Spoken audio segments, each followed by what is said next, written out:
कुरुक्षेत्र के शाहबाद उपमंडल के एक निजी पैलेस में किसान संगोष्ठी का आयोजन किया गया, जिसमें कुरुक्षेत्र लोकसभा के सांसद नायब सिंह सैनी व पूर्व मंत्री कृष्ण कुमार बेदी के सुपुत्र गौरव बेदी ने शिरकत की। सौभाग्य रहा या दुर्भाग्य रहा, हमारे पिताजी ने, हमारे परिवार ने उस पाली की तरह काम करके उस फसल को पालने का काम भी किया और उस किसान के घर में उस परिवार का हिस्सा बन के उस परिवार के लिए काम करने का भी काम किया। तो चोपड़ा जी, सौभाग्य की दोबारा एक और बात है, शायद मैं उस समय इतनी आयु नहीं रही होगी कि मुझे इस चीज की जानकारी हो, परंतु आज आप सभी के माध्यम से, आप सभी के आशीर्वाद से आप लोगों के बीच में रहने का सौभाग्य मिलता है।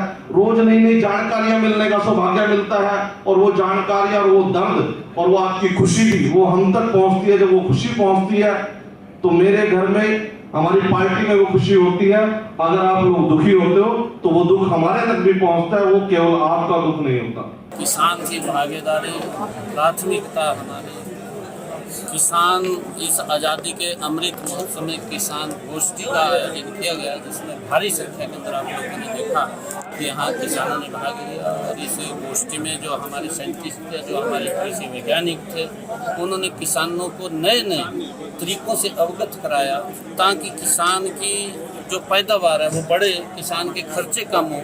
उन सब विषयों के ऊपर बहुत डीपली हमारे वैज्ञानिकों ने, कृषि वैज्ञानिकों ने उसके ऊपर बात रखी है। और मैं बधाई देता हूं कि सभी किसान भाइयों ने बहुत ही प्रखरता से यहाँ पर बैठ कर के लगभग 4 घंटे उन सब एक हमारे जो कृषि वैज्ञानिक थे उनकी बात को ध्यानपूर्वक सुना है और सुन करके उसको अपने जीवन के अंदर उपयोग करेंगे। उसका बड़ा लाभ मैं मानता हूँ कि जो उन्होंने सुझाव दिए हैं, उन सुझावों का अच्छा लाभ वो किसानों को मिलेगा।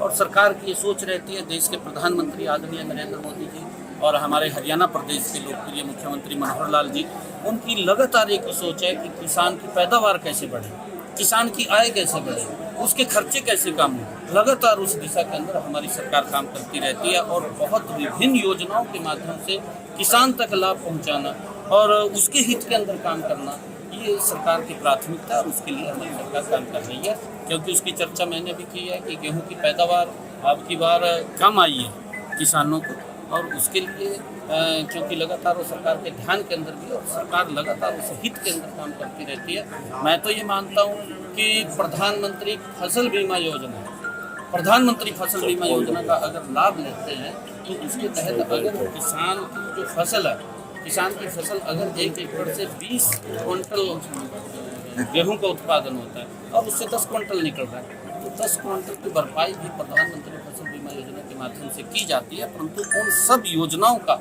हमें ठीक प्रकार से लाभ लेना चाहिए। कई बार हम उस योजना को ठीक तरीके से उसका लाभ नहीं ले पाते और उसका नुकसान हो जाता है।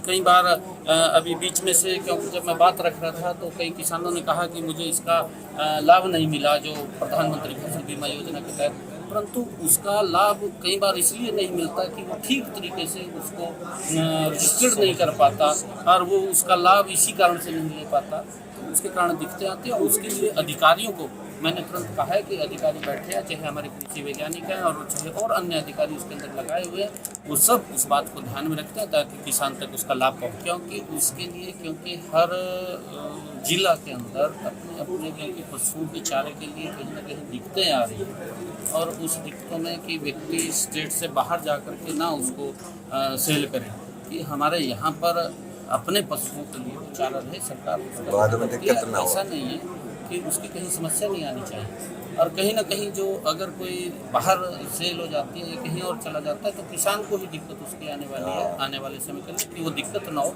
क्योंकि उसने अपने पशुओं के लिए भी चारा रखना है और पशु के लिए प्राथमिकता है। चाहे गौशालाओं में हमारे पशु, उनके लिए भी हमने चारे की व्यवस्था करते हैं। सरकार का नियम भी है कि अगर पैदावार जाता है तो उसके अंदर होता है और उसके तहत हमें करना चाहिए। अपना बीज नहीं मिल पाया था 4000 से, इसके लिए मैं ये मानता हूँ क्योंकि कोरोना का कार्यकाल है, अभी मैंने वो मेरे से विषय छूट गया, मैं वो विषय नहीं रख पाया और उस कोरोना के काल में हर व्यक्ति प्रभावित हुआ।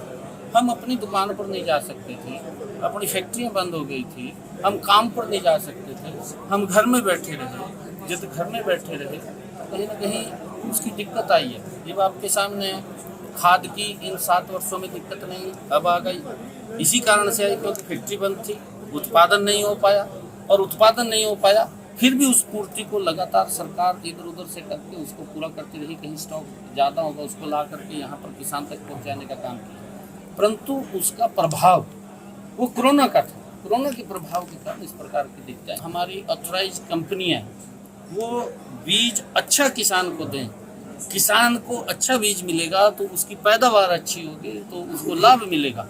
अगर कहीं इस प्रकार की बात आती है उन कंपनियों के खिलाफ कार्रवाई करने में भी नहीं लगेगी अगर इस प्रकार के अंदर, क्योंकि अभी ये जो सीजन होता है 1 महीने का, इस 1 महीने के सीजन के अंदर क्योंकि गेहूं की फसल आती है और बहुत भारी नुकसान किसान का इस कारण से हो जाता था। कहीं तारें आपस में टच हो गई, चिनगारी लगी, चिनगारी से आग लग जाती थी, सैकड़ों एकड़ फसल खराब हो जाती थी। इसलिए सरकार ने ये पिछले कई वर्षों से ये निर्णय ले लिया था कि 1 महीना जो किसान की फसल का उस समय दिन में लाइट नहीं रहेगी। रात के अंदर अभी थोड़ी दिक्कतें आई है, वो धीरे धीरे करके दूर हो जाएंगे, क्योंकि कुछ टेक्निकल दिक्कत भी तो आ गई थी, वो जल्दी ही ठीक हो जाएगी। और बिजली की कमी नहीं है।